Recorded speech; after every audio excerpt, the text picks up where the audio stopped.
Good evening, everyone. I want to welcome you to our first 10-minute discussion of the fall.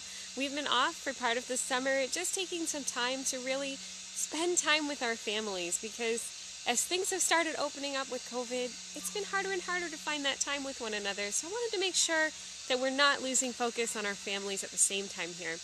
You'll notice the wall behind me. It's not the traditional brick wall that I use, but that's for a good reason. We're outside for an illustration tonight. So tonight, as we dive into our Collective Church series, I want to give us the opportunity to see how our church is meant to function in light of how we grow together with one another. Before we do that, though, I have a couple of things to quickly go through here. First up, I just found out from my copy editor that my copy editing and the final production of my book should be out later this fall. And so I'm really excited. Becoming Community, Meeting in the Intersection of Truth and Love will be published and available to you by the end of the fall. And so once we get a final date, that'll be headed your way. And of course, the sneak peek of the cover will be coming in the next couple of weeks or so. So stay tuned for that. I'm really excited for that. So let's dive in. Collective Church. The last 5 weeks we've gone over 5 different blogs, and if you haven't had a chance to read them yet, feel free to hop on over to the website. Weebly is where everything is located, so that's Rev Olivia P at Weebly, and you can find everything there. The link for that website will be listed in the comments below after the video. The last 5 weeks of the blog, we've covered diverse unity, what it looks like in community when we are talking and really engaging with one another when we're not coming from the same backgrounds. What does it look like and how do we connect with one another? The second week we talked about love, and how we can often find ourselves in need of connecting with one another with love and care. And the next week we followed that up with the same necessity of needing the truth. We need the truth to set us free. So love is really important, but we also need to understand what we hold as truth so that we can find better connections with one another. Now, this is true in the church. What I believe is true might not be the same as my next door neighbor in the next pew over or chair, if you're modern.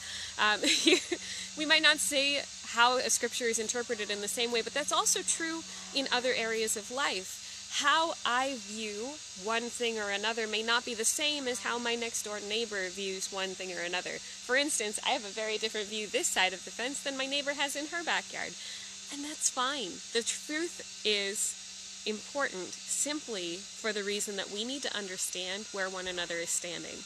And once we start understanding where one another is coming from, then we have the opportunity to really engage in dialogue with one another. Week 4, we covered the idea of knowing and doing.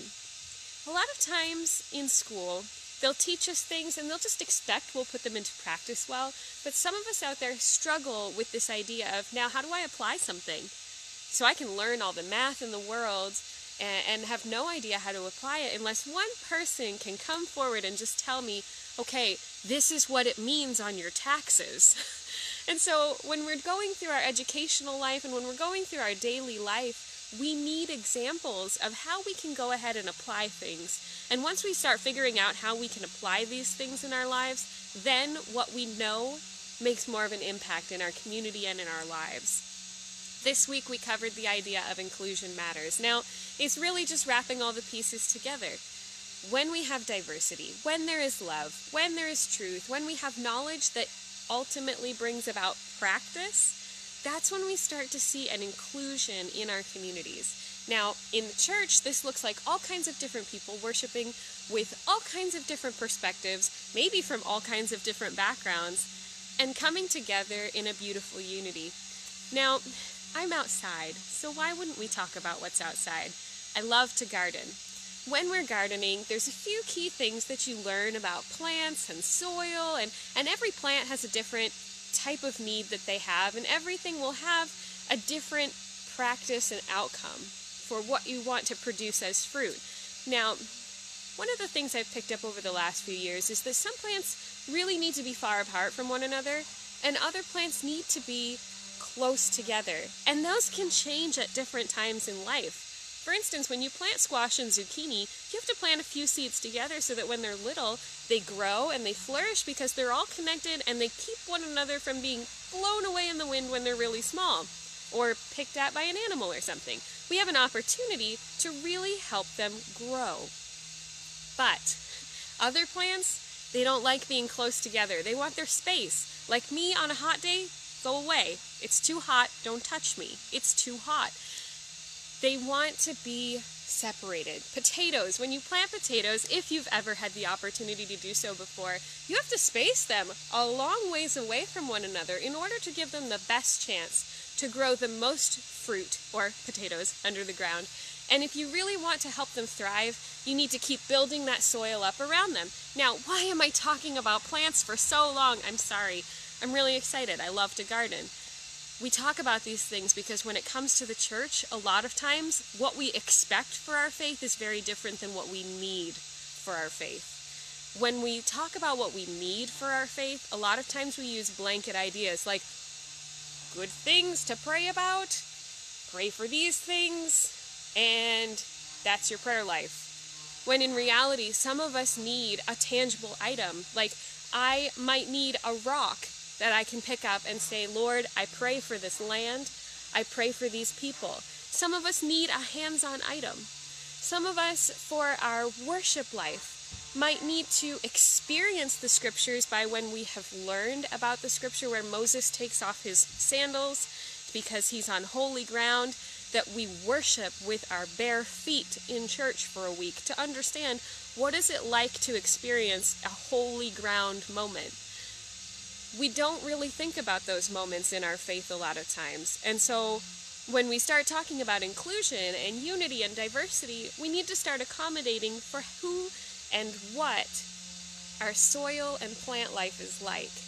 I worship very differently than David, who worships very differently than I'm sure Tristan will, and worships very differently than my parents do. We all have different expressions of worship, and that's totally fine. Here's the thing. When we're talking about all of this, it might be recalling a series that we did in the spring, which was the 2nd John series. And if you haven't had a chance to read it, feel free to check that out on the blog and check into what it means to balance truth and love. When we're balancing and talking about diversity and inclusion, a lot of times it all boils down to those two things, truth and love. But the balance of truth and love isn't just a question of preferences. It's not just a question of, do I like this type of music or this type of music? It's not a question of, do I like fast songs or slow songs? It's a question of our spiritual life and death. And that seems so dramatic. Everything's so dramatic in the news lately. I'm so sorry, but this is a reality. How we balance matters. Inclusion matters. Diversity matters. And if we're not making space for others, we're not really experiencing the fullness of our faith. I saw a TikTok the other day where a guy was sharing about a story of how he would pray the Lord's Prayer in all different languages. And on a different week, they might pray in Aramaic. And another week, they might pray in French. And on and on. The idea was to show the faith is a worldwide faith. And we are so diverse. And it is so wonderful to be a part of God's kingdom that's so special and unique. Someone came to him and asked, why don't we just do it in English? Because that's who we are here. And he went on to discuss it with them, and it's a really funny video, so if you want to check it out, I'll post a link to that later. But the problem is, when we leave out the balance, we miss out on so much richness in our lives. We're not able to produce the fruit that we need. See, my garden is at the end of its life cycle, and that's okay. I've already harvested the potatoes. The fruit has come from the potatoes. But when we build a church that has unity and strength in it, even the weakest plants, like tomatoes, they have a strength about them because they're growing together. They're flourishing together. They're so tall now that I can't even support them without these cages that are built up around them. And for us as Christians, this is what our truth and our love does for us. It supports us so that we can grow amazing fruit in our lives and bring about hope to a world that desperately needs it. Because when we don't have any fruit left in our lives, it's pretty barren. It's been our 10-minute discussion for this week, and I really look forward to meeting you again next week on Wednesday night at 6:15. We're going to start our next series, and I'll post more about that on the page so you can see what's coming up in the blog. But if you want to figure out where you fit in all this, and you're wondering, how do I live more in balance and more in inclusion, I have a challenge for you this week. The challenge is this: find out where you're most uncomfortable in your faith. Is it the idea of bringing in diversity? Is it the idea of bringing in inclusion? Is it the idea of being overly loving and concerned with compassion and care? Or is it the idea of a lot of head knowledge being used? Whatever area it is that you find yourself needing a little bit more stability in, start digging in there. Figure out how to bring balance there, and start finding what can bring the best and most rich soil to your roots. God bless, and I'll see you next week.